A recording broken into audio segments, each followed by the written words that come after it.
Buenas noches, bienvenidos a esta nueva sesión. Estamos en la sesión 9 de las sesiones semanales. En el día de hoy vamos a ver conceptos de la capa física del modelo OSI. Entonces, la capa física es la que me define el medio, las características mecánicas y eléctricas que se utilizan en la transmisión de, de la información en una red, ¿sí? Es la primera capa de las 7 capas del modelo OSI. Y básicamente lo que vamos a ver el día de hoy es las características principales, las definiciones y por qué es tan importante conocerla. Entonces, digamos que la capa física es la que me permite o es la que me da el medio para que la comunicación de los dispositivos de una red se puedan dar, ¿no? Esta puede ser por medio de un cable o por medio inalámbrico dependiendo de, digamos, de la configuración del dispositivo que yo elija para hacer esta transmisión. Generalmente en una oficina pequeña o una oficina corporativa vamos a encontrar tanto medios inalámbricos como medios o cables. Generalmente cuando uno encuentra un dispositivo utiliza una interfaz de red o una NIC y esa es la que se encarga de la conexión del dispositivo a la red. Nuestros equipos generalmente tienen varias interfaces de red. Y, por ejemplo, tenemos interfaces cableadas, interfaces inalámbricas, por ejemplo, en nuestro computador. Veamos un ejemplo acá. Por ejemplo, si yo hago el comando ipconfig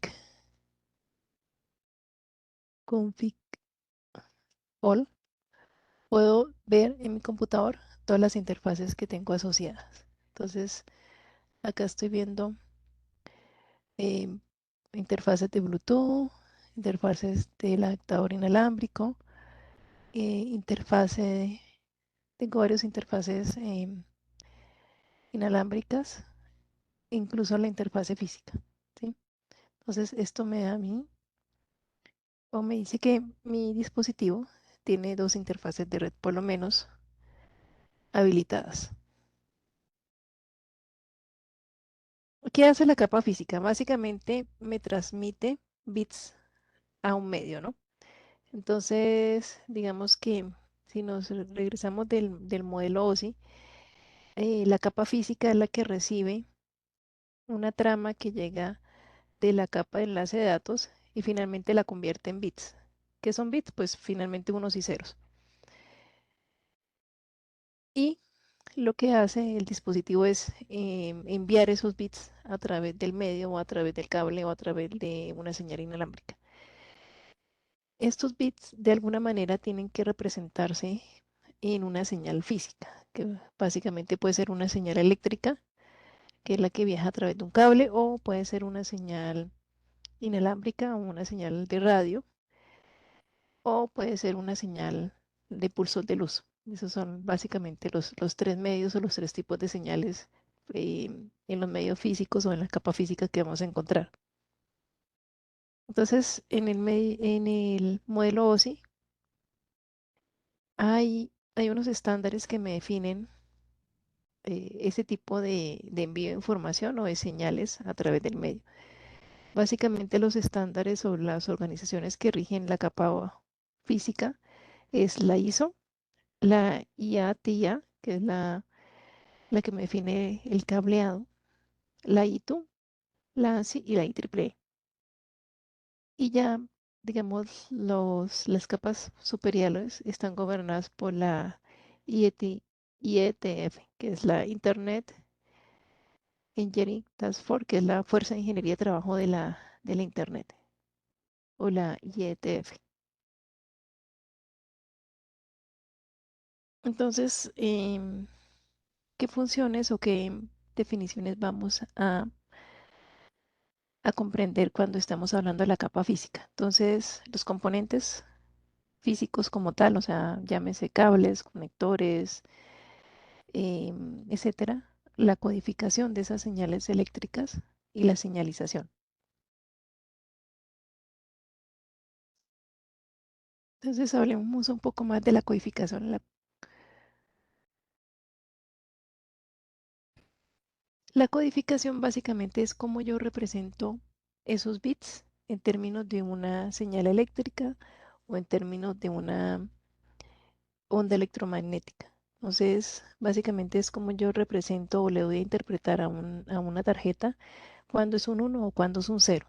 ¿Sí? Entonces, generalmente existen ya estándares y definiciones que, que están reguladas desde hace mucho tiempo. Entonces, básicamente lo que utilizan las tarjetas para representar esos unos y ceros, pues ya está, digamos, definido, ¿no? En los estándares que han dado estas organizaciones internacionales, como por ejemplo la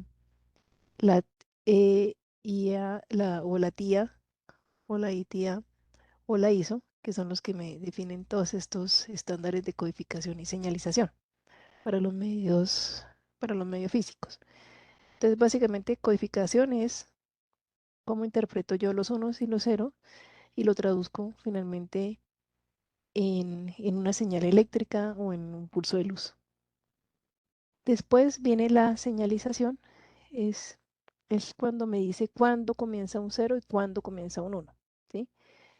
Y obviamente eso va a depender tanto del medio que esté utilizando, si es un medio de cobre o si es un medio de luz o si es una señal electromagnética o una señal de radio.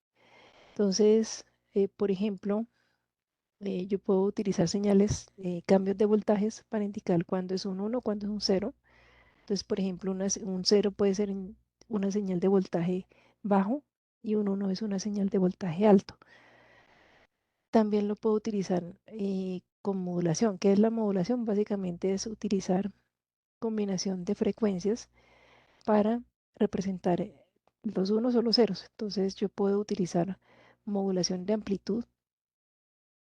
Entonces, donde voy a tener una onda con una amplitud baja para representar, por ejemplo, el cero y una amplitud más alta para representar el uno, o modulación en frecuencia, donde yo lo que voy a hacer es variar la frecuencia de la señal. Entonces, una modulación en FM o de frecuencia es que, por ejemplo, un cero es una frecuencia lenta, mientras que un uno es una frecuencia más rápida o más alta, o cambio de la polaridad de la onda, ¿sí? Entonces acá vemos cómo este cambio de señalización me va a indicar si es un uno o es un cero.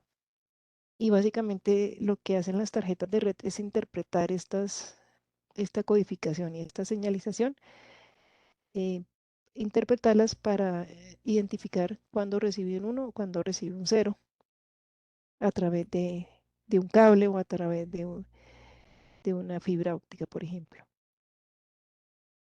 ¿Qué más vamos a tener? ¿Qué otros conceptos vamos a ver en la capa física? Por ejemplo, el bandwidth o el ancho de banda, que básicamente es la capacidad del medio para transportar los bits por segundo, ¿sí? Entonces, ¿de qué va a depender ese ancho de banda? Pues de las características del medio, las características si se está utilizando un cable de cobre, si se está utilizando una fibra óptica o si se está utilizando una señal de radio. Básicamente, el ancho de banda se interpreta en bits por segundo, pero vamos a utilizarlo en términos de múltiplos de 1000, en potencias de 10, ¿no? Entonces tenemos kilobits por segundo, megabits por segundo, gigabit por segundo, terabit por segundo. Digamos que actualmente estamos en la era de los gigabits por segundo. La tecnología actual nos permite encontrar estas transmisiones en nuestras interfaces de red típicamente que encontramos en la LAN. Entonces, ya estamos con unas velocidades bastante altas, ¿no? Adicional al ancho de banda, hay otros conceptos relacionados, como son la latencia, que básicamente es el tiempo que tarda los datos de viajar de un lado al otro, ¿sí? Entonces, por ejemplo, yo estoy transmitiendo datos hacia un servidor y de ida, por ejemplo, pueden gastar 250 milisegundos y de regreso 300 milisegundos. La latencia total es la suma de eso, ¿no? De ir y volver, 550 milisegundos. Entonces, básicamente es cronometrar la cantidad de bits que envió por segundo y cuánto tardan en ir y volver. Este parámetro es importante, ¿por qué? Porque generalmente, pues cuando estemos hablando de envío de información en una red, hay tráfico o hay tipos de información que puede ser susceptible a estos parámetros, ¿sí? Básicamente, ¿qué agrega o por qué se genera la latencia? Uno, pues por el fenómeno físico de la transmisión de la onda electromagnética en el medio, ¿no? Entonces tenemos un cable y pues la onda va a tardar algunos milisegundos de ir del punto A al punto B, ¿sí? Pero adicionalmente, si tenemos dispositivos en la red, estos dispositivos van a agregar la latencia porque van a incluir un tiempo de procesamiento de los bits que reciben. Entonces incrementan la latencia también.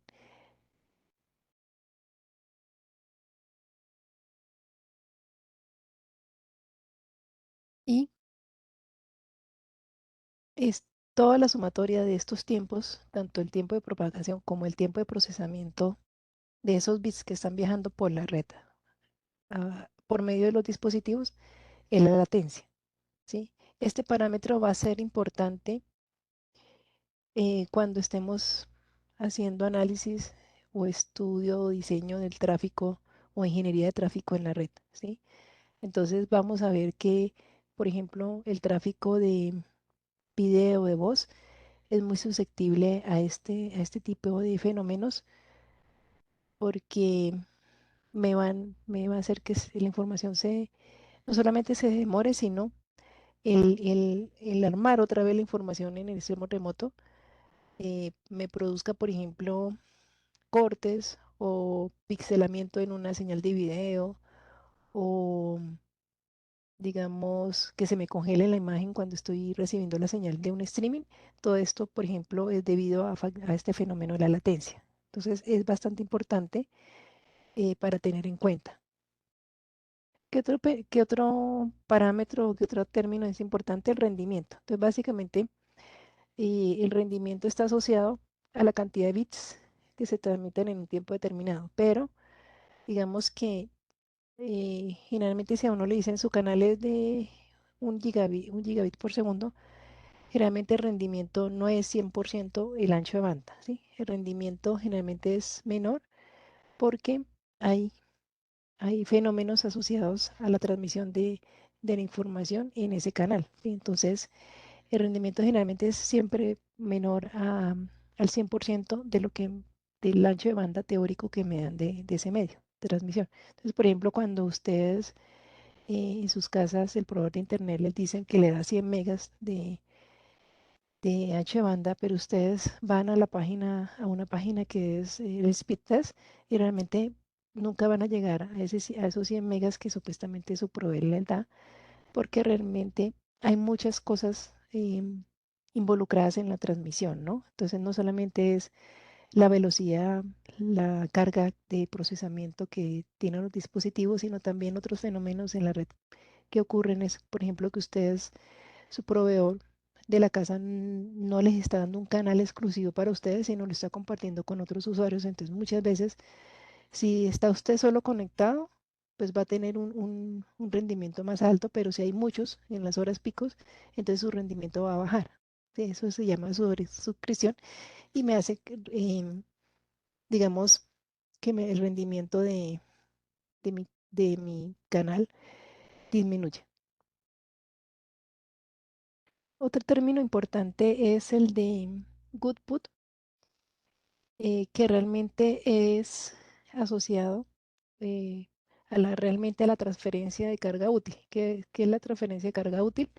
Lo vamos a entender un poco más mirando el modelo OSI. Entonces, recordemos que el modelo OSI está dividido en estas 7 capas y básicamente lo que estamos transmitiendo es los datos de aplicación, ¿sí? Pero estos datos van a ser encapsulados, se les van a agregar encabezados a medida que pasan por cada una de las capas del modelo OSI. Entonces van a tener encabezados de la capa de red, de la capa de transporte, de la capa de enlaces y, de datos y finalmente convertidos en unos y ceros, ¿no? Entonces todos estos encabezados añaden o realmente añaden lo que se llama un overhead y realmente todo lo que usted está transmitiendo, la carga útil, comienza a ser un porcentaje menor de lo que usted está realmente transmitiendo. Entonces, el good put es eso, es como realmente la carga útil que estoy transmitiendo versus todos los bits que estoy transmitiendo en sí por el medio, ¿sí? Entonces, todos los bits que estoy transmitiendo en medio realmente se me va una buena parte en encabezados de, de la capa de enlace de datos, de red, de transporte, para, digamos, poder organizar estos datos y enviarlos a través de la red, ¿no? Entonces, digamos, del 100%, digamos que entre un 5% o hasta un 10% puede ser información del encabezado y realmente ya la carga útil va a ser menor a ese 100% que estamos transmitiendo de datos o de bits por segundo.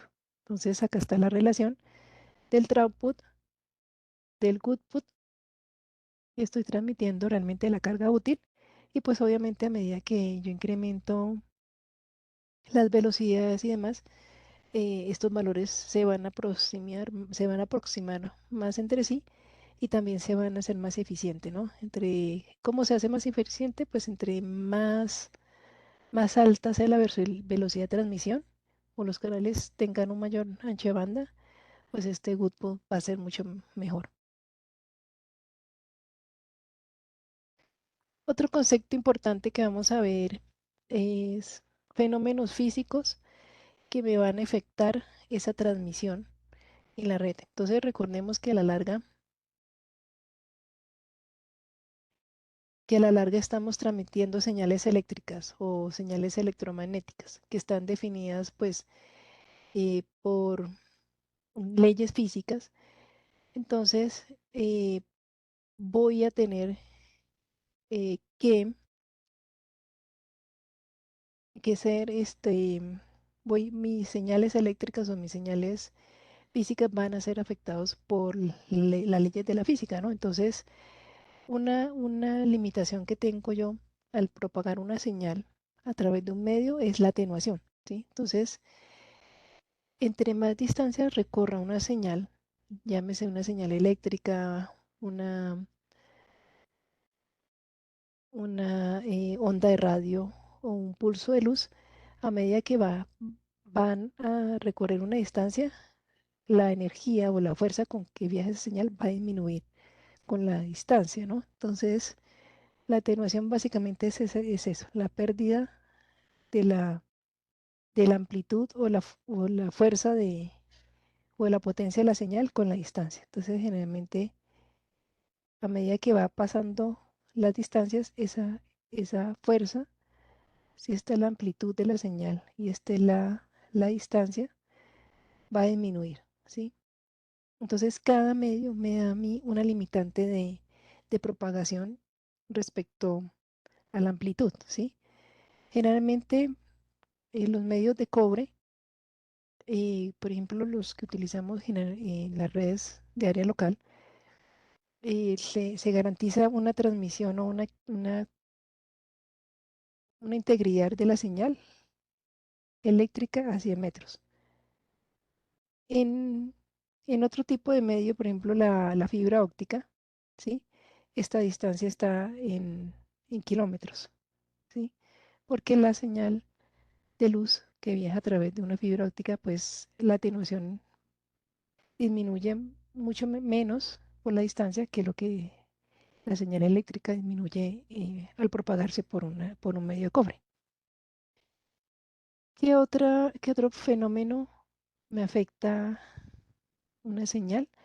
Las interferencias electromagnéticas. Entonces, básicamente la interferencia electromagnética es que cuando yo estoy propagando una señal, sea como sea, y en el medio van a haber más señales eléctricas eh, circundando, eso generalmente se le llama ruido, Entonces me van a afectar o se va a ver una especie de combinación de la señal donde ya la señal no es tan limpia como la teníamos, sino cuando hay esa interferencia, la señal se distorsiona o se ensucia, ¿no?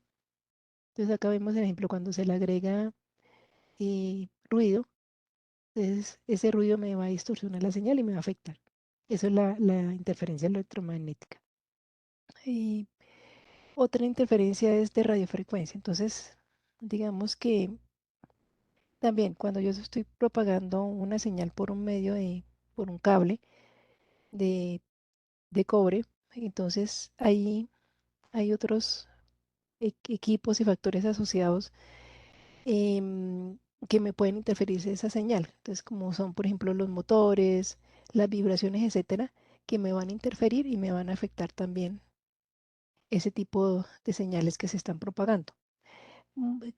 Interferencias típicas, la de motores, la de los hornos microondas y la de los teléfonos inalámbricos me afectan también mucho por ejemplo, el Wi-Fi me lo afecta mucho el horno microondas y el teléfono inalámbrico. ¿Por qué? Porque coincidencialmente están en la misma frecuencia de transmisión, ¿sí? Entonces me van a afectar. Otro fenómeno que ocurre en los cables es el crosstalk, que es la interferencia de señales entre cables adyacentes. Entonces, los cables que están continuos o contiguos unos con otros van a interferir o van a generar interferencia en sus vecinos, ¿sí? Digamos que esto era muy común, no sé si ustedes se acuerdan de pronto cuando eran niños, que cuando uno utilizaba la señal telefónica, uno usaba un teléfono, a veces le decían a la gente, es que se cruzaron los cables. Entonces uno a veces levantaba el teléfono, estaba haciendo una llamada, pero escuchaba, por ejemplo, la llamada del vecino. Entonces se mezclaban las dos señales porque había ese crosstalk, como esa interferencia donde em, digamos, los cables no tenían ningún mecanismo de protección y lo que hacía era que una señal influía a la otra y por eso, digamos que en ese momento uno podía, em, estando en una llamada y se le metía la llamada del vecino. ¿Sí? Ese es como el fenómeno, el caso típico del crosstalk o de la interferencia. Eso pues ya hoy en día no se ve porque pues las líneas telefónicas ahora son digitales y demás, pero digamos las que eran hace, cuando estábamos niños, o sea, como hace más de 30 años, sí eran líneas viejas, análogas, entonces estos fenómenos se veían con mucha frecuencia. Entonces, ¿cómo se mitigan estos fenómenos? Entonces, uno, primero conociendo los límites de longitud del cable que estoy utilizando. Entonces, hay unos estándares, por ejemplo, para los cables UTP, hay unos estándares para los cables de fibra ópticas, etcétera. Para las interferencias electromagnéticas se utiliza blindajes metálicos, conexiones a tierra. Eh, para el tema del crosstalk o la diafonía, digamos con que yo entorche los cables entre sí, ya puedo evitar que se produzca ese fenómeno de diafonía o crosstalk. Entonces, por eso vamos a encontrar que, por ejemplo, en los medios de cobre vamos a tener una gran variedad de tipos de cableado y de fabricación de estos cables, ¿no? Entonces, por eso ya vamos a empezar a ver por qué los hacen de esa manera. Entonces, el más común que vamos a encontrar es el cable UTP, el que encontramos en la red LAN, en el que tenemos en nuestras casas. Otro tipo de cable es el cable blindado, que básicamente lo que se le hace es a este cable UTP em, ponerle un foil o un recubrimiento metálico también para aislar o para evitar esas interferencias electromagnéticas hacia la transmisión de de los datos que están pasando por estos cables o estos pares de cable. El cable coaxial también tiene su manera especial de blindaje, ¿sí? Tiene un core, un núcleo y tiene un blindaje, una malla que lo recubre y finalmente un revestimiento plástico, ¿no?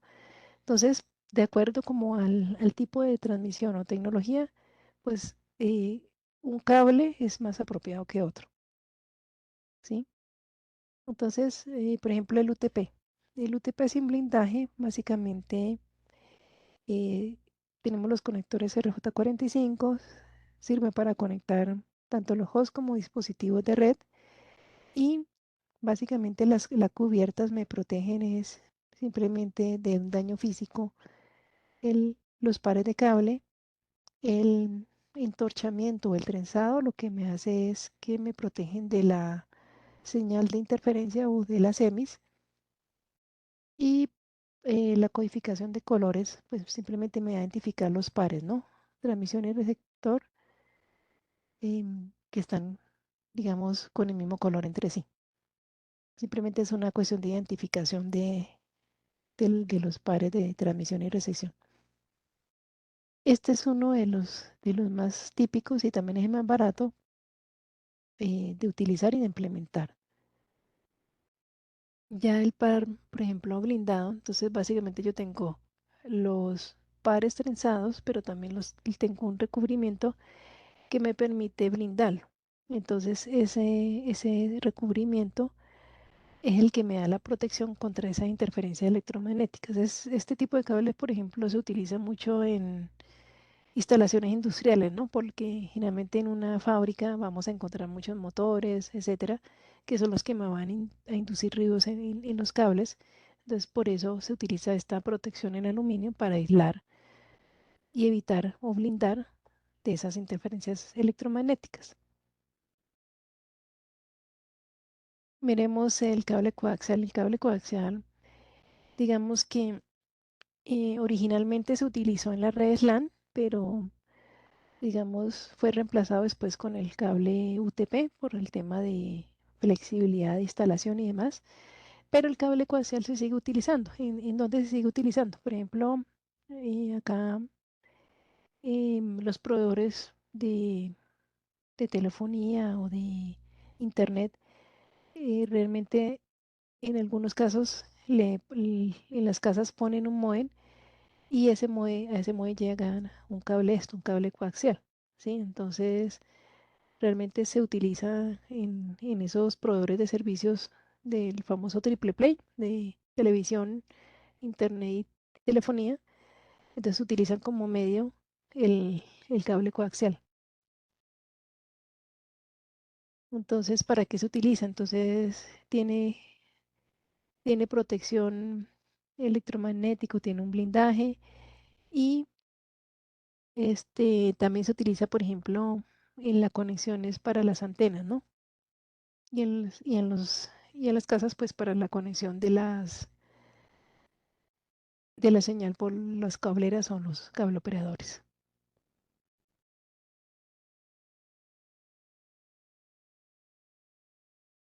En en los cables UTP, pues vamos a tener lo que se llaman categorías. Entonces, digamos, la primera categoría o las primeras categorías era, por ejemplo, la categoría 3 que básicamente no había entorchado. Después pasó a la categoría 4 5 6 donde, donde se mejora el entorchamiento y se hace una mejor protección para estos temas de esos fenómenos de interferencia electromagnética. También el tema de la categoría me va a ayudar a, a las velocidades de transmisión que se pueden transmitir finalmente por estos cables. Estas categorías, por ejemplo, 3 no me da más de 10 megabits por segundo. Ya una categoría 5 me da 100 megabits por segundo, una categoría 6 ya me da 1000 megabits por segundo, etcétera. Digamos, porque eso es la calidad del cable, ¿no? La calidad del medio. Entonces, eh, los estándares de la TIA y la EIA me van a definir el tipo de cable, las longitudes, los conectores, la terminación y cómo se prueban estos cables. Y básicamente, pues las categorías simplemente es la evolución que han tenido con el tiempo y cómo se ha ido mejorando la calidad, ¿no? De la fabricación de este tipo de cableado. En los cables UTP o STP vamos a tener estos tipos de conectores, los conectores RJ45. Este es el macho y este es conector hembra. Y aquí vemos unos ejemplos de cómo debería estar bien terminado este cable, ¿no? Acá, por ejemplo, este cable está mal terminado básicamente porque es muy larga, digamos, la terminación y ya estos pares, el entorchamiento ya no existe, ¿no? Entonces, un cable así, básicamente, porque deja muy largo el tramo de los cables que no están entorchados entre sí, eso que van a hacer que el cable me presente, sea muy susceptible a las interferencias electromagnéticas. Entonces, por eso estaría mal terminado el cable. Se debe asegurar que esta terminación que sea lo mínimo, la distancia de que los cables no carezcan de ese entorchamiento, ¿no? Entonces, por eso, digamos que la medida de este conector viene estándar y viene definida porque físicamente ya se ha definido que esa es la medida mínima o máxima en la que los cables pueden, pueden carecer de ese entorchamiento sin que afecte tanto o sin que afecte realmente, por ejemplo, las interferencias electromagnéticas, ¿no? Que ya habíamos visto que para eso era el entorchamiento, para evitar eh, esa susceptibilidad a las interferencias electromagnéticas. Otra cosa importante de la norma es, por ejemplo, los tipos de terminaciones. La norma T568A, 568B. Básicamente, estas normas simplemente me definen cómo voy a ponchar esos cables, cómo voy a terminarlos y digamos que es indiferente, ¿no? O sea, a veces cuando yo tomo un cable, puedo escoger poncharlo o terminarlo en ambos extremos, en la norma A o en la norma B, ¿sí? Em, cuando, cuando yo empiezo a mezclar este tipo de terminaciones, entonces cuando yo empiezo a hablar de cables directos y cruzados. Entonces, un cable directo es que tenga la misma norma ponchada en ambos extremos y el cable cruzado es que tengo la norma A en un lado y la norma B en el otro. O sea, tengo las dos normas en el mismo cable. Básicamente, lo que hace ese cambio de norma es simplemente mezclarme, ponerme transmisión y recesión en un lado y invertírmelo en el otro lado. Esto se utiliza mucho al principio en el despliegue de las redes, ¿no? Entonces estaba la regla que se utilizaba cables de conexión directa cuando, digamos, iba a conectar un switch con un router, un computador con un switch, o un computador con un router, por ejemplo, ¿sí? Con un switch o un hub. Y la conexión cruzada se utilizaba cuando eran dispositivos del mismo tipo, ¿no? Entonces, por ejemplo, switch con switch iba cruzado, router con router va cruzado, computador con computador va cruzado, etcétera. Básicamente, la regla es que cuando son equipos de la misma capa del modelo OSI, o sea, que hablan en la misma capa del modelo OSI, va cruzado, ¿no? Entonces, switch con switch, que están en capa 2, entonces va cruzado. Es switch que es capa 2 y el hub que es capa 1, no, que estaría mal.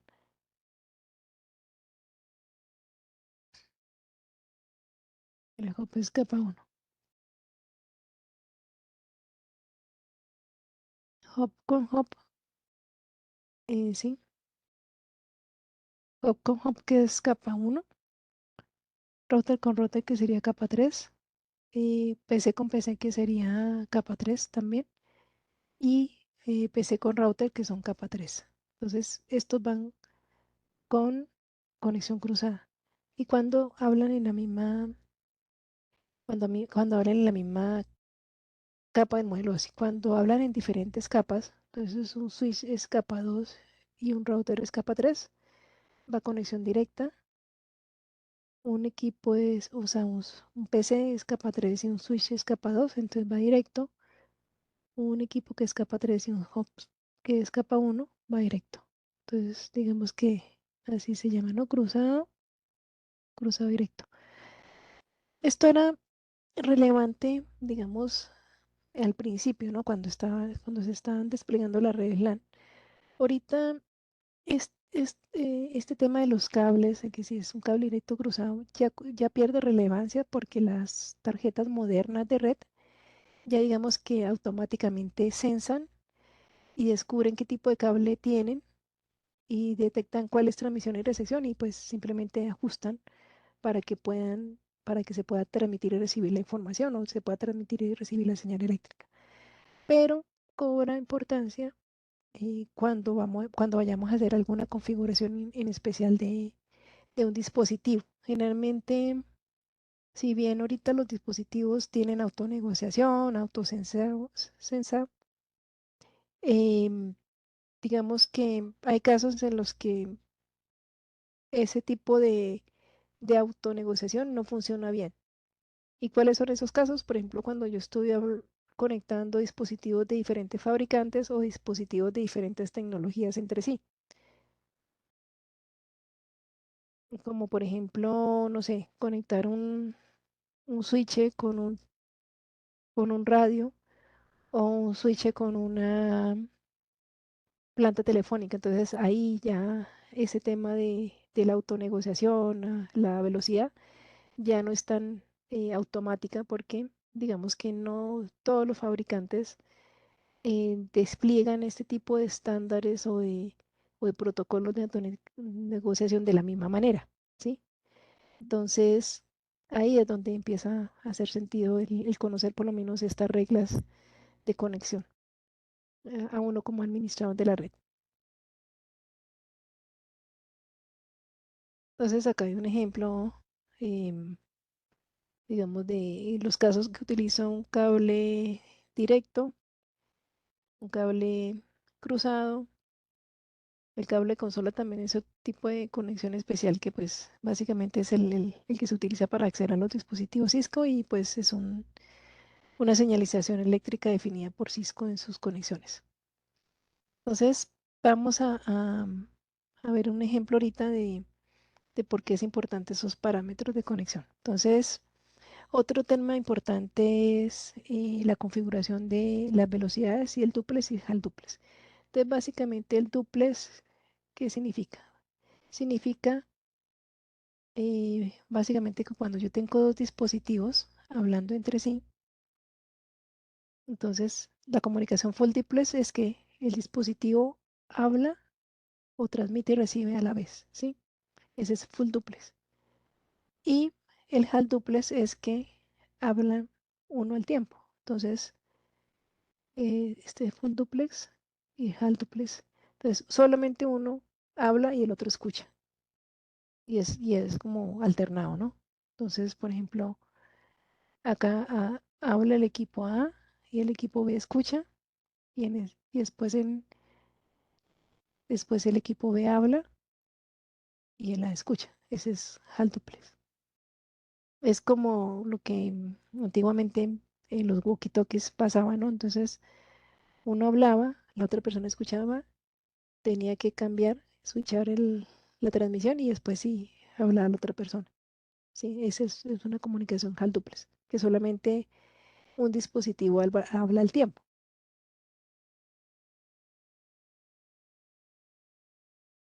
Se pueden configurar estos parámetros en un switch, sí.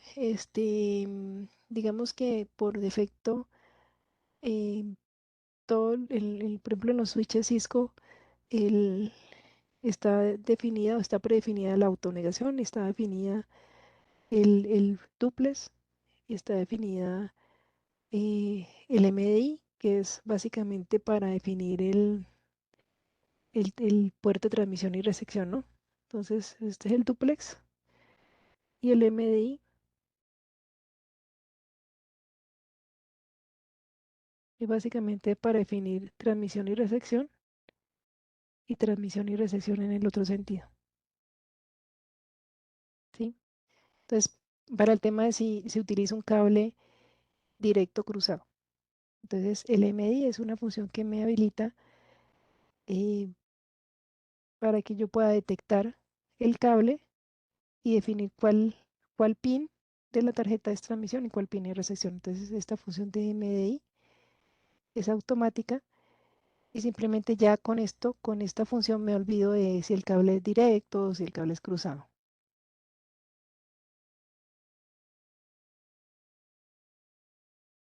con esta función.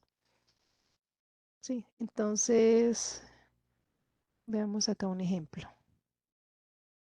Básicamente, ¿cómo se configura? Entra uno al modo de configuración global, selecciona la interfase, define duplex, si es halo, duplex full o automático y vamos a ver qué pasa. Entonces, acá tenemos un- una red de switches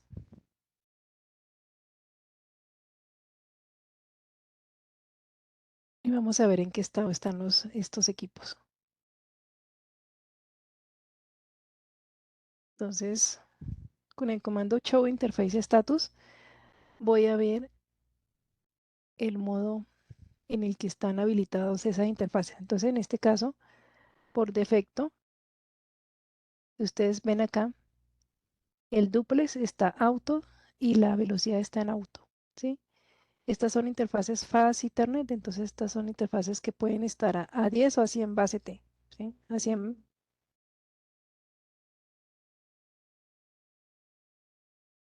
listo, entonces acá hay tres interfaces conectadas, 5 tiene este switch. Vamos a ver este otro, show interface status.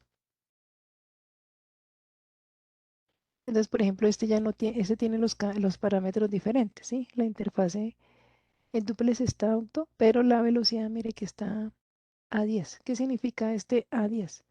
Quiere decir que, digamos que ya esta velocidad, este parámetro, yo ya lo modifiqué previamente. Show.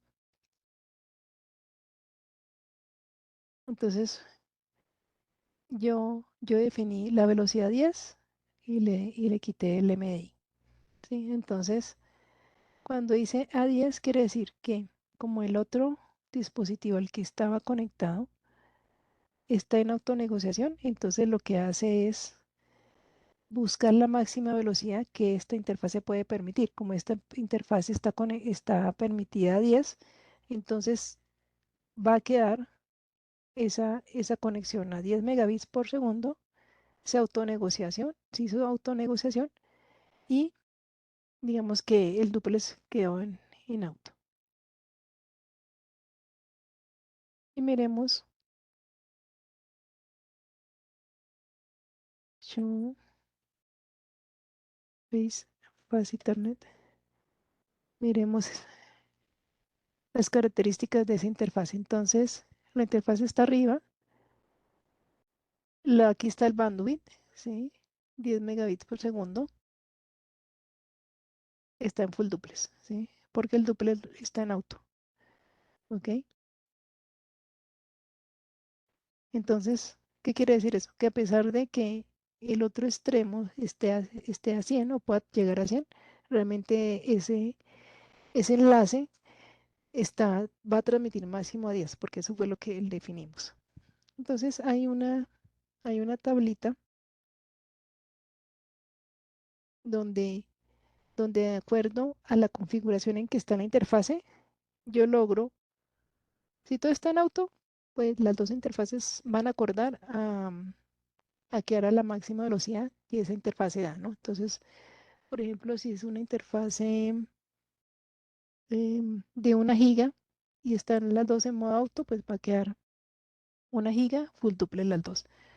Si son interfaces de 10,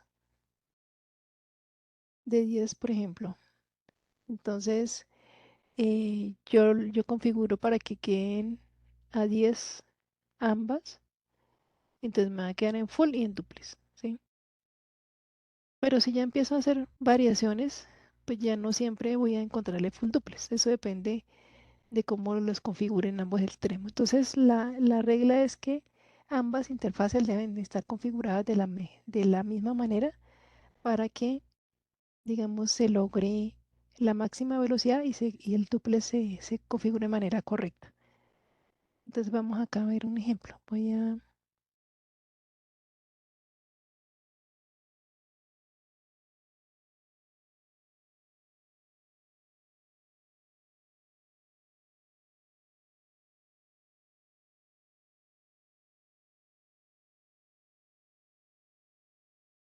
Entonces voy a pedir speed auto, duplex auto también, MDI auto, que es el por defecto.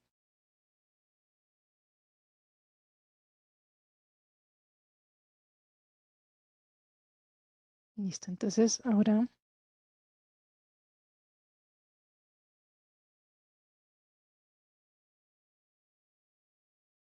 listo, entonces quedó por defecto, ¿no?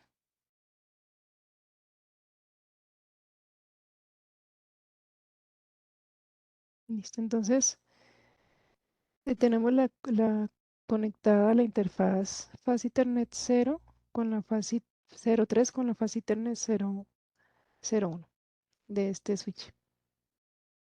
Entonces, vamos a empezar a variar esos parámetros para que veamos cómo, cómo se comportan. Entonces, hagamos este ejemplo en la tabla.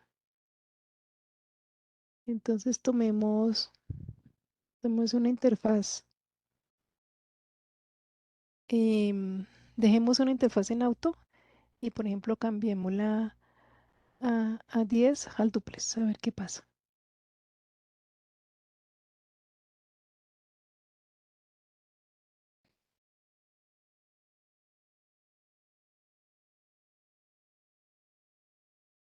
Entonces, speed 10, por ejemplo.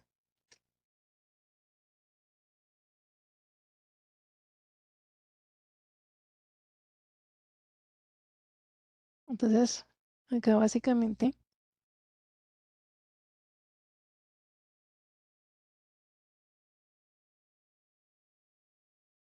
entonces, como este está en autonegociación, realmente este es el que me va a indicar en qué velocidad quedó. Entonces va a quedar auto, auto 10. Ahora pongámoslo en HAL duplex.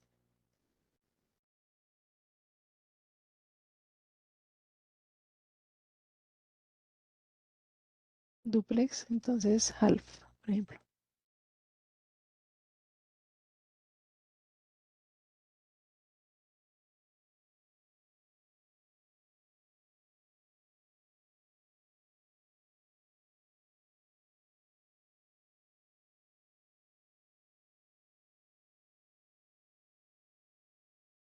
Entonces acá ya me cambia el duplex.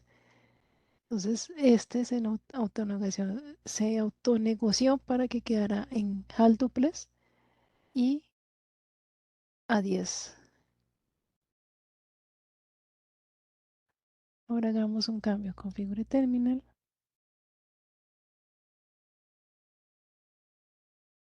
Pongamos speed 100.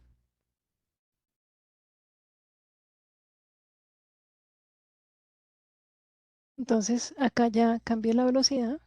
Entonces la interfaz ya quedó a 100, pero siguió en HAL duplex porque, digamos, la forcé a que estuviera en HAL duplex. Otro.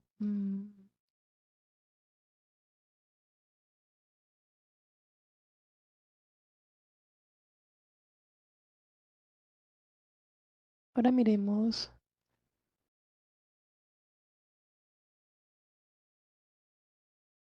un caso donde donde no haya una conexión.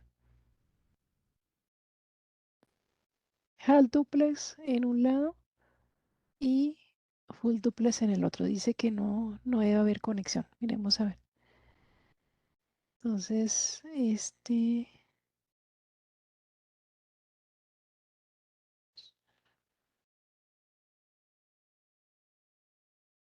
entonces, duplex, half duplex, full duplex, half duplex, half duplex con half duplex y cambiando la velocidad. Listo, entonces acá en el switch, entonces cambiamos la interfaz Fast Ethernet 03 y pongamos speed. Esta, esta está de 100, entonces digamos, pongámosla en 10.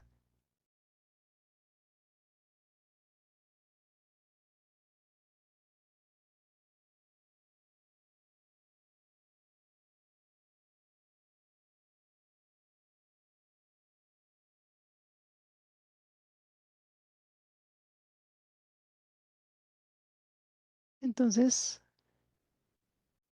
acá se desconectó, la fuerza de la velocidad 10, dejé el duplex en auto, acá el duplex está en HAL. ¿Y qué pasó con esto? HAL duplex, que no hay el link, ¿sí? Ahora miremos si habilito la otra en HAL duplex. A ver,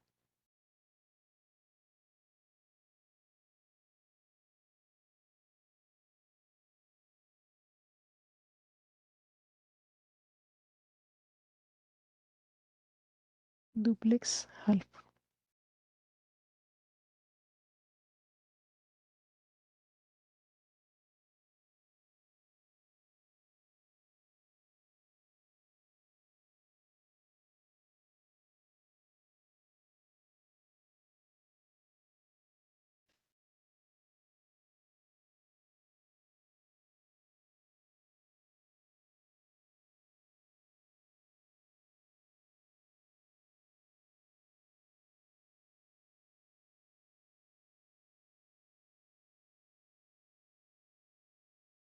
Listo.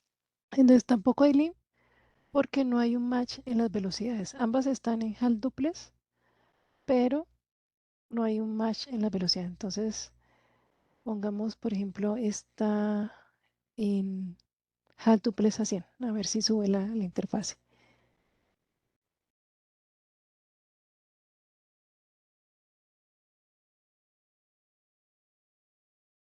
Listo, y subió, ¿sí? Entonces,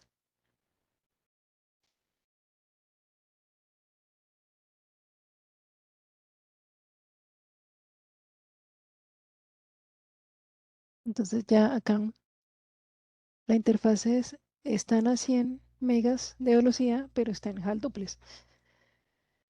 Listo, entonces acá vemos que efectivamente lo que dice este cuadrito se está cumpliendo, ¿sí? Entonces es importante tener en cuenta esos parámetros que a pesar de que todo por defecto viene en el modo automático, a veces nos toca cambiar estos parámetros y posiblemente existe el problema de que no nos suban las interfaces. Entonces hay que tener en cuenta, digamos, qué parámetros debo configurar para que la interfase suba correctamente, ¿no? Entonces, por ejemplo, acá yo puedo configurar la interfaces a HAL duplex a 100 con la misma velocidad y forzada a 100 y sube la interfase, pero queda en HAL duplex. Si, por ejemplo, quiero dejarla en full duplex las dos, entonces lo que hago yo es eh, duplex 1. Aquí está en duplex full, esta está en HAL duplex, tengo que poner esta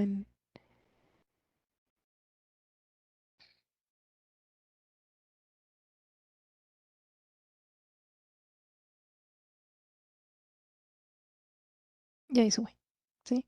Entonces, son parámetros importantes y deben coincidir en ambos extremos para que finalmente las interfaces suban.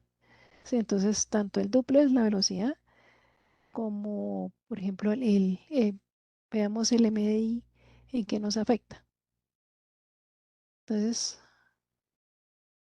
ahorita digamos que el MDI, digamos que como tengo un cable cruzado, mm, no me va a afectar si deshabilito el auto MDI porque pues realmente el cable ya está haciendo esa función, ¿no? Está cruzado físicamente. Pero miremos a ver qué pasa.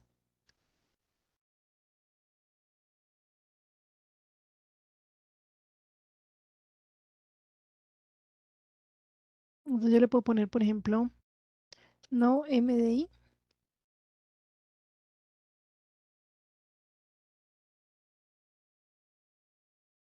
auto y acá no MDI auto.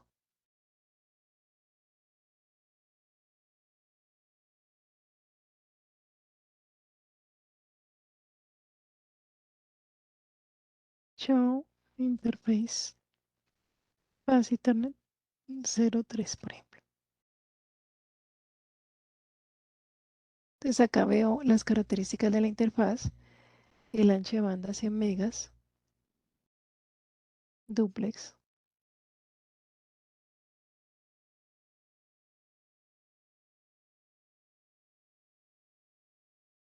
Ahora deshabilité el auto de MX, entonces voy a hacer lo siguiente, que es cambiar el tipo de cable. Entonces pongamos un cable directo entre los dos, a ver qué pasa. Entonces no me sube la interfase.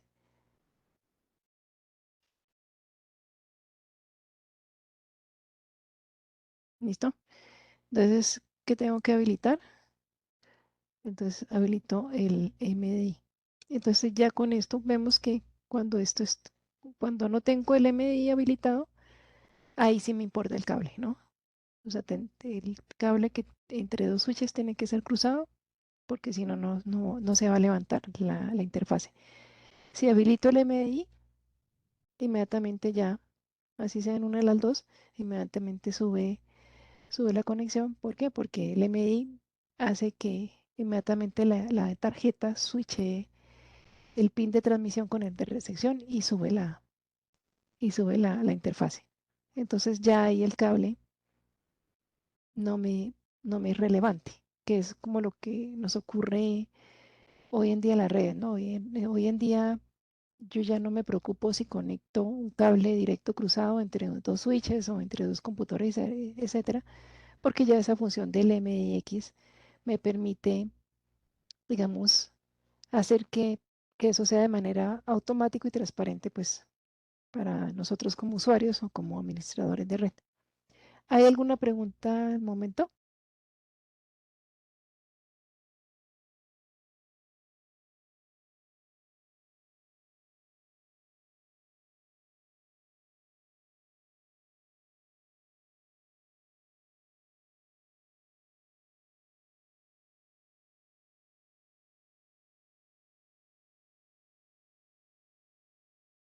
Bueno, no me están haciendo preguntas.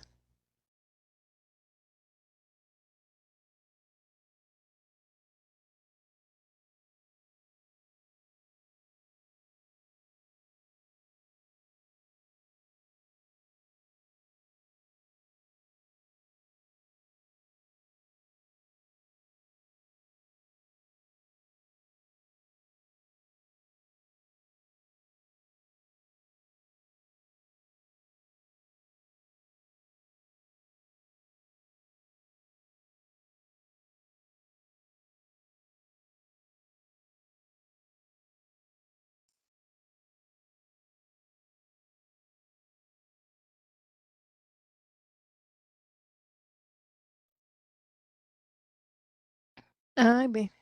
Era que estábamos muteados todos. Ay, no me. Tal vez cuando creé Ya la aparecieron reunión, las no sé. llaves. Sí. Ah, listo. Sí, yo sí, sí, están muy callados. Están muy juiciosos. O todo lo están entendiendo o no están entendiendo nada. No, no, no, Ahorita, está muy claro. Ah, hasta ok. ahorita todo bien.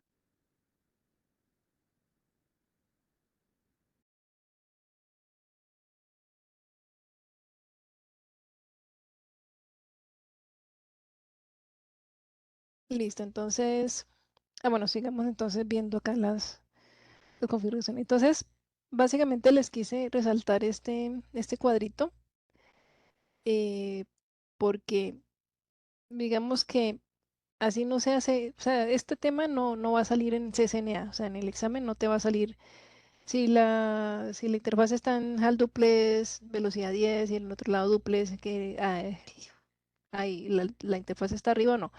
Pero en la vida real, en la vida diaria, sí es importante tener en cuenta esto por lo que les estaba comentando, ¿no? O sea, digamos que cuando, cuando son dispositivos, digamos, de un mismo fabricante, pues todo funciona muy bien, ¿no? Todo es bonito, todo es ideal, pero el problema es cuando voy incluso a conectar dispositivos de fabricantes diferentes o dispositivos de tecnologías diferentes, ¿sí? Entonces, yo recuerdo eh, que, por ejemplo, en donde es relevante, digamos que si yo tengo switches Cisco y los conecto entre sí o con computadores y todo, todo es autonegociación y todo conecta y todo sube, ¿no? Todas las interfaces están arriba.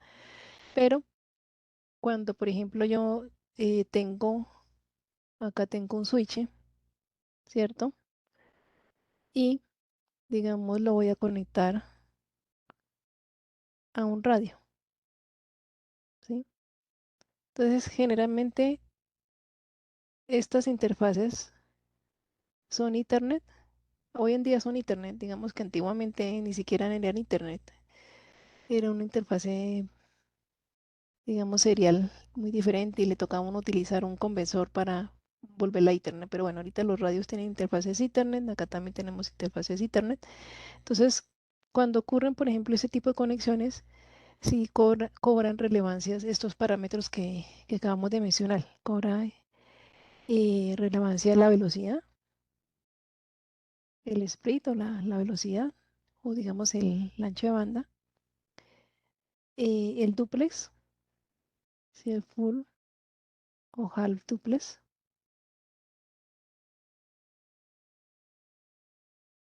cobra relevancia si es MDI, MDX, habilitar el MDI o el MDX en ambas interfaces y en ambos equipos para que finalmente estas interfaces puedan subir, ¿sí?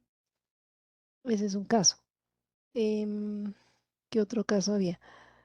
Por ejemplo, yo a veces puedo tener un router, una interfaz Ethernet y tener, por ejemplo, acá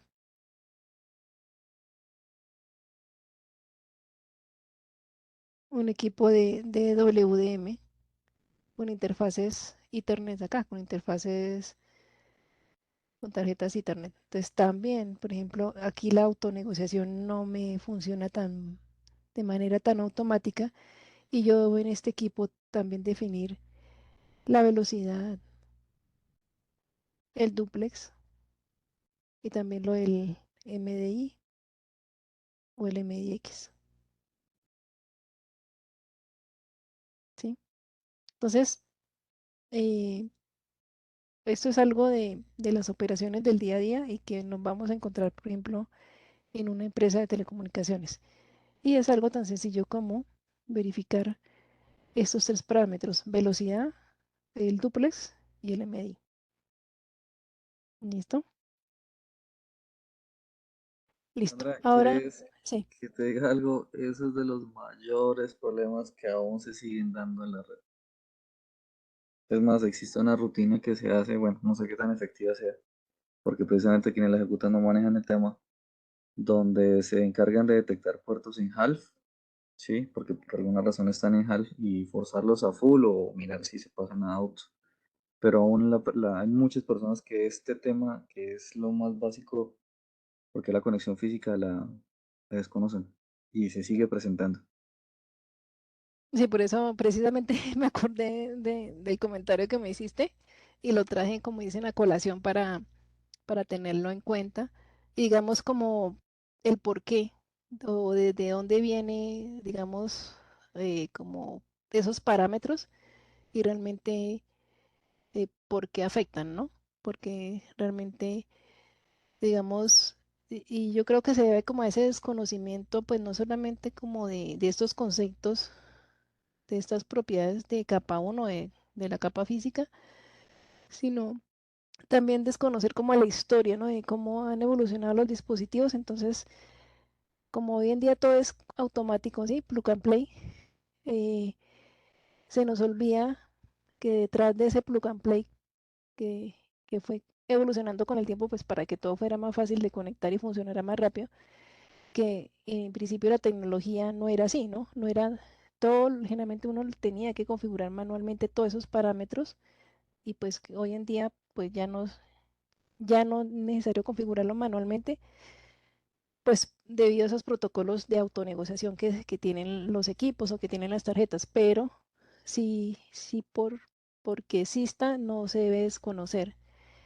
que esos parámetros se deben configurar o se debe tener cierta conciencia de que existen y configurarlos si es necesario en algún momento manualmente y saber por qué, ¿no? Es eso. Yo creo que es más por el tema de que nos acostumbramos a que todo es automático, plug and play, y no vemos que inicialmente nos tocaba configurar muchas cosas de manera manual. O sea, yo te estoy diciendo que hace, no sé, 20, 30 años, cuando uno conectaba un computador a la red, no era conectar y ya, sino tocaba uno configurar la velocidad, configurar manualmente el MI, el duplex y demás. Ahorita pues esos protocolos se han hecho para facilitar eso, ¿no? Pero hay que recordar que inicialmente, al principio las cosas no eran así. Entonces creo que más que todo es por eso. Y, y que digamos que nos funciona muy bien esos protocolos de automatización en equipos del mismo fabricante, de la misma familia, pero cuando ya son tecnología, empezamos a mezclar tecnologías como radios, como equipos de transmisión óptica, etcétera. Entonces ahí ya donde nos empezamos a volver un ocho porque lo que creíamos que era automático ya no es tan así, ¿no? Entonces por eso lo traje a colación y me parece importante como para las operaciones del día a día en la ingeniería de redes. Listo. Bueno, entonces sigamos acá. Entonces, otro tipo de cableado que ahorita, hoy en día cobra mucho sentido es la fibra óptica, ¿no? Entonces, ¿qué ventajas tiene la fibra óptica? Entonces, que es inmune a todos estos elementos o factores que mencionamos antes, como la interferencia electromagnética, como el RFI, etcétera. Em, ¿Qué desventajas tenía o tiene la fibra óptica? El tema del precio, o sea, un cable de cobre es mucho más barato que tener un cable de fibra óptica. Pero digamos que en algunos casos, ya hoy en día, las técnicas de fabricación y digamos la alta comercialización de la fibra óptica han hecho que en algún punto se equipare, se equilibren las dos y hasta sea mucho más costo efectivo hacer un despliegue en fibra óptica, ¿no? Entonces, ¿qué utilizan la fibra óptica para transmitir? Básicamente un láser, un LED, que traduce esos bits en pulsos de luz y se utiliza la fibra óptica, que realmente es una vía onda, para transmitir ese haz de luz o esos pulsos de luz de un extremo a otro. Otra característica que tiene la fibra óptica es como, digamos que en un cable yo estoy transmitiendo electrones, ¿sí? En una fibra óptica yo ya estoy transmitiendo son fotones. Entonces los fotones son eh, mm, varios factores de de unidades muchísimo más livianos que un electrón, ¿sí? Entonces, obviamente la capacidad de, de transmisión de la fibra óptica es mucho más mayor que la del cobre. La atenuación por kilómetro o por metro o por distancia va a ser muchísimo menor también en varios factores de magnitud respecto a los cables de cobre. Entonces, por eso empieza a tener eh, eh, muchas ventajas el utilizar la fibra óptica. También el hecho es que ahorita hoy en día la tecnología para el tema de la fibra óptica se ha avanzado tanto, digamos que hace unos 20, 30 años, eh, el manejo de la circuitería para transmitir por fibra óptica era muy rústico, ¿sí? Entonces no era tan eficiente, pero hoy en día con estos sistemas de DW, UDM, etcétera, ya se hace ver que realmente el ancho de banda de la fibra óptica es infinito, porque a medida que avance la tecnología de transmisión, pues se va a tener muchísima más capacidad en la fibra óptica, ¿sí? Entonces, hoy en día es común ver fibra óptica desplegada hacia los hogares, o sea, digamos que lo que yo les contaba antes, los operadores le llegaban a uno a la casa con un cable coaxial. Ahorita hoy en día los operadores ya le llegan a uno a la casa con un cable de fibra óptica, ¿no? En la famosa red GPON. Este tema no está en el CCNA, pero pues es un tema que nos advierte en el día a día de nuestros trabajos, que los que estemos trabajando en empresas de telecomunicaciones. Entonces, miremos la fibra óptica. Entonces, la fibra óptica básicamente es un hilo de, muy fino de vidrio, ¿sí? De silicio. Y vamos a encontrar dos tipos de fibra, la fibra monomodos y las fibras multimodo. Básicamente la diferencia entre ellos son, digamos, el diámetro de ese núcleo o de ese hilo, ¿no? Entonces la fibra monomodo, el diámetro, el core de esa fibra es alrededor de micrones, es bastante pequeño y permite que solamente entre un modo de transmisión. Por eso es que se llama monomodo, ¿sí? Y tiene lo compone pues el core, un revestimiento y finalmente una capa protectora, ¿no? Que generalmente es como una especie de plástico o de capa plástica. En las fibras multimodo, entonces el core es mucho más grande y me permite varios modos de transmisión y también tienes un revestimiento y una protección.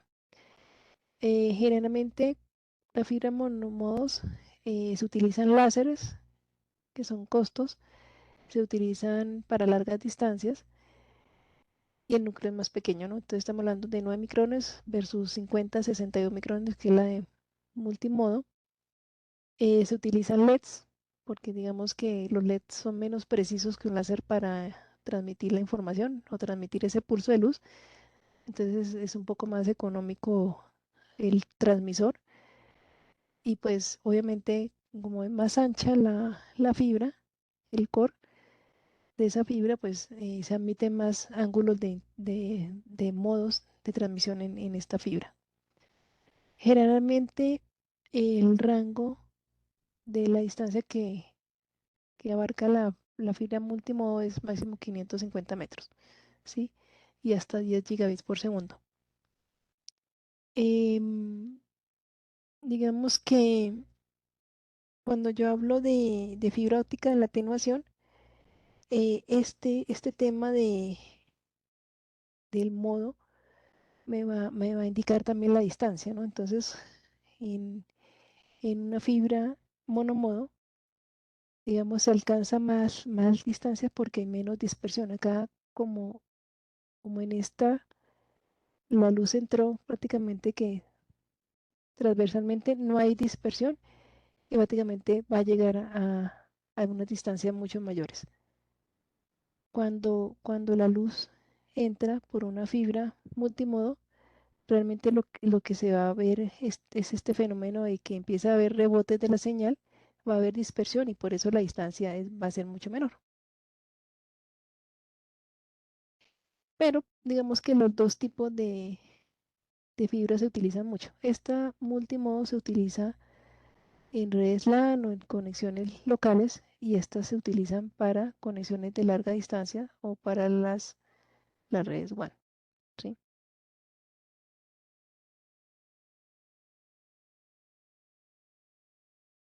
Entonces, tipos de usos. Las redes empresariales, entonces generalmente hoy en día en los data centers o en el backbone de la red se utilizan la conexión de dispositivos a través de cables de fibra, en las que les estaba mencionando fibra hasta el hogar, FTTH, ¿sí? Donde se le da conexión a los hogares, largas distancias y el cable submarino.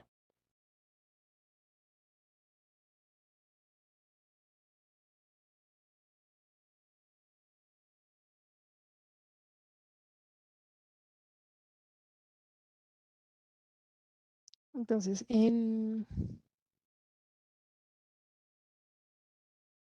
miremos las redes FTTH. A ver, tu dejón.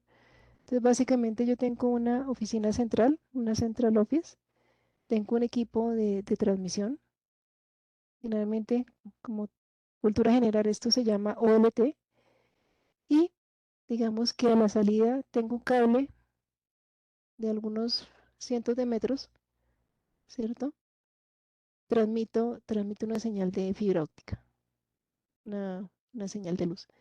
Acá tengo un dispositivo que se llama splitter, que básicamente me va a dividir esa señal de luz en varios hilos y voy a transmitir, digamos, a cada uno de los hogares, ¿sí? Entonces acá, este es un hilo de fibra, fibra, fibra, y aquí el dispositivo receptor se llama ONU o el dispositivo cliente es ONU.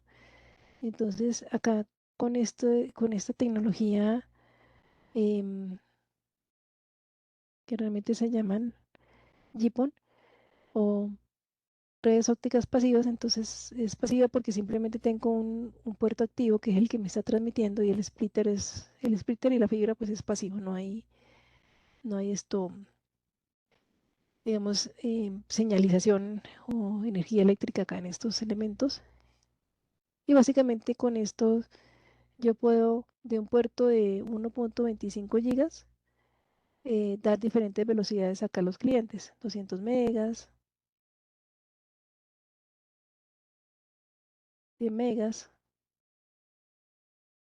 Entonces, esto es más o menos lo que hoy en día están ofreciendo hacia las casas. Después tenemos el ejemplo bueno, las redes empresariales. Entonces, en las redes empresariales, yo generalmente en un edificio lo que voy a tener es múltiples switches, ¿cierto?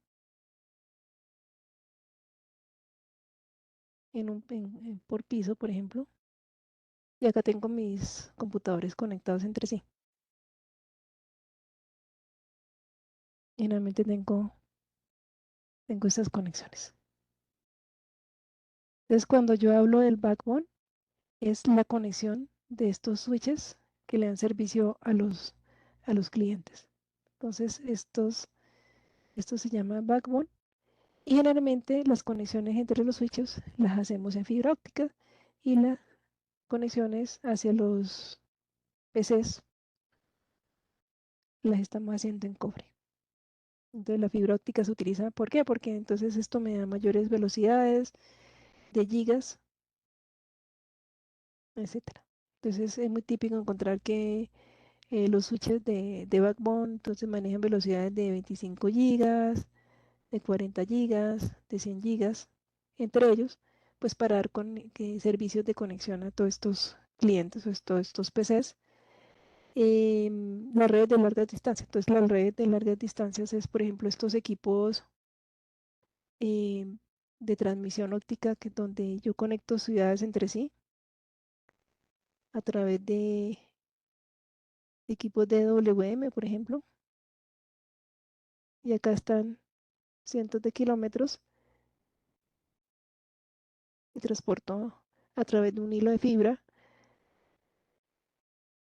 y conecto, digamos, esos dos puntos que están a varios kilómetros entre sí, gracias a, pues, a esa gran capacidad que tiene la fibra de abarcar grandes distancias. Y el cable submarino también es un tipo especial de despliegue, donde ya lo que hago es tener en una plataforma continental y desplegar un cable que va por el fondo del mar también para transmitir. Generalmente también son sistemas de WM, pero digamos que son, son, son varios dispositivos conectados de manera especial que van a través del fondo del mar, ¿no? Y estos pues ya sí son miles de kilómetros para unir continentes entre sí, por ejemplo. Entonces, esos son los casos donde se utiliza la fibra óptica y pues que hoy en día pues ya es mucho más conocida o desplegada actualmente, ¿no?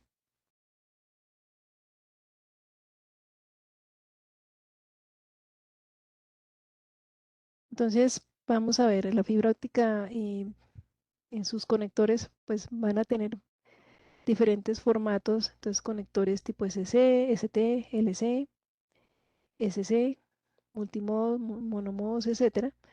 Digamos que hay una serie de reglas para identificar el tipo de cable. Uno es como el encauchetado o el color del cable. Entonces, cuando es un color naranja, son fibras multimodos y cuando es un color amarilla son monomodos. El tipo del conector también me va a decir, em, digamos, el tema, la transmisión o el tipo de transmisión que estén utilizando, ¿sí? Entonces, por ejemplo, es muy común el cable LC en, en dispositivos de transmisión de WM. Acá, por ejemplo, este es SC. Estos son, por ejemplo, para redes SAN, red de transmisión de almacenamiento. Y pues ya hay unas mezclas de acuerdo como a la aplicación, al tipo de equipos que estén conectando entre sí, ¿no? Entonces, básicamente la identificación rápida es primero el color, cable naranja, multimodo, cable amarillo, monomodo. Tipo de conector, entonces cuando es azulito quiere decir que también es monomodo y cuando es así como color gris o beige o agua, monomodo, ¿sí? Pero bueno, eso es una medida que va entendiendo de equipos, pues se lo va aprendiendo. Em, el tipo de pulido también. Hay una cosa muy importante del tipo de pulido, digamos que el cable, el, el hilo de fibra, tiene varios tipos de pulido. Entonces, PC es un pulido plano y hay un pulido angulado, APC. Entonces, los cables son así, APC. Este conector es de un color verde y se hace de esta manera para disminuir las pérdidas de inserción entre uno y otro, ¿sí? Cuando hay, hay un pulido plano, digamos que hay unas pérdidas de la señal de luz, porque pues cuando entra este haz hacia el otro, hacia la otra fibra, hay ciertas reflexiones, ¿no? Que se pierden. Cuando se utiliza el angulado, pues esto se disminuye, esas pérdidas de traspaso de un cable a otro se disminuyen. Donde se ve mucho el APC, por ejemplo, en la red GPON, vemos este conector APC que es de color verde. Espérame a que lo cambie de color.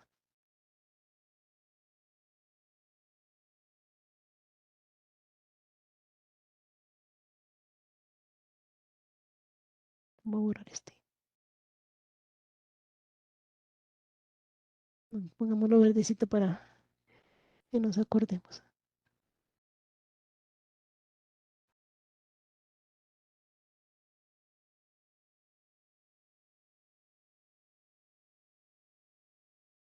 Ahora sí.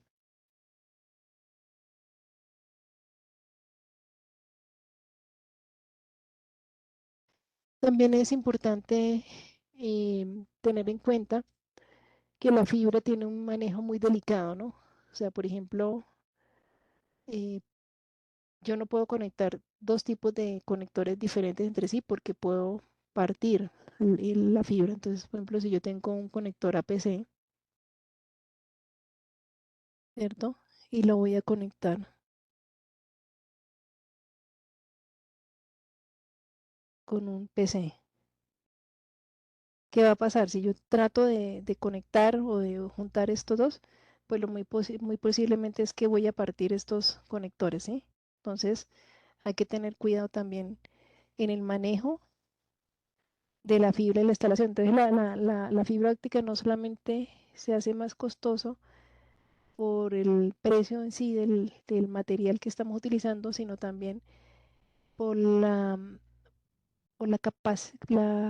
capacidad o las habilidades que tenga las personas para manipular. Entonces, una persona que manipula fibra tiene que haber pasado por cursos de, de elaboración de conectores, de empalmes, etcétera, de manejo de la fibra, pues para poder hacer esos despliegues e instalaciones de redes de fibra. ¿Sí? Entonces, no es lo mismo una persona que sepa hacer una red con cobre a una que ya esté especializada en manejo de fibra. La fibra tiene también temas de limpieza de los conectores. ¿Sí? Muchas veces la mayoría de los problemas de la fibra es por suciedad en los conectores. Yo veía que los técnicos de campo cuando manipulaban la fibra llegaban y es que se la limpiaban en la camiseta.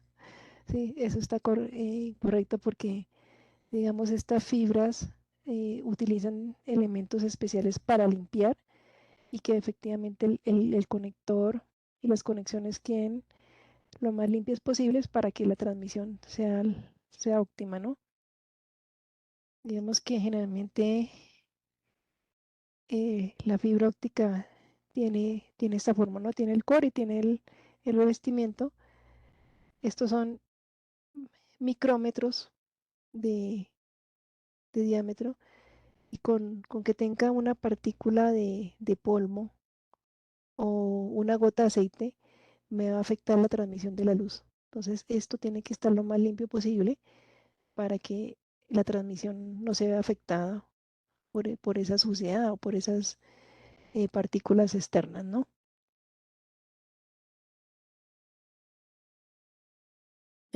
Acá hay una comparación entre los dos medios. Entonces, los anchos de bandas, realmente cuando hablamos del cobre, estamos llegando a velocidades de 10 gigas hasta 100 gigas, se puede manejar, pero ya en fibra óptica ya vamos velocidades mucho mayores a las 100 gigas, vemos 400 teras, estamos hablando también.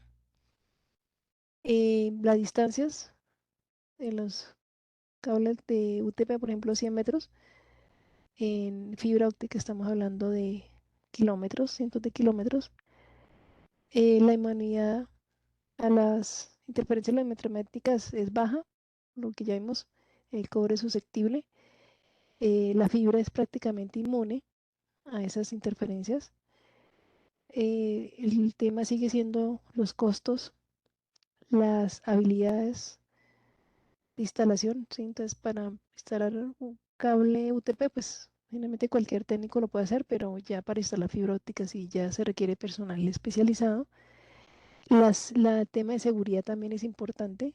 Digamos que aquí el peligro que le puede correr, lo que peor le puede pasar a uno con un cable UTP es que le quede mal ponchado o que un pin le quede suelto, pero en la fibra se tiene que tener en cuenta temas como la limpieza, la potencia de transmisión, digamos, la manipulación. O sea, yo no puedo poner frente a mi ojo un cable así no se vea, me puede quemar la retina, ¿no? Me puede quemar los sensores del ojo que tengo.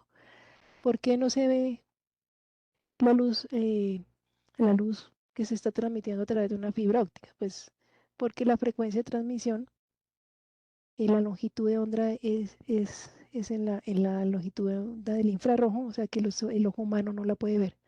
Entonces, a pesar de que uno no vea como una linternita, un rayito de luz, la fibra óptica puede estar transmitiendo y yo no puedo exponer mi ojo hacia un cable de eso, porque puedo tener problemas, ¿no? Entonces, por eso hay que tener ciertos también temas de seguridad para manipulación de esos cables. Ya. Bueno, yo creo que por acá podemos terminar para no alargar más la clase. Y la próxima semana podemos continuar, por ejemplo, con el otro medio que nos falta, que es el de medios inalámbricos o las redes Wi-Fi.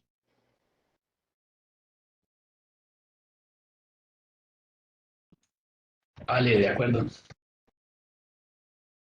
Sandra, gracias. Bueno, muchas gracias y bueno, nos vemos la otra semana también Bueno, Sandra, muchas gracias. el jueves, también porque es que el miércoles estoy un poco complicada también. Gracias. Bueno, Muchísimas gracias, profesora. feliz Ok. noche. Sandra, muchas gracias. Buenas noches a todos. Muchas gracias, buenas noches.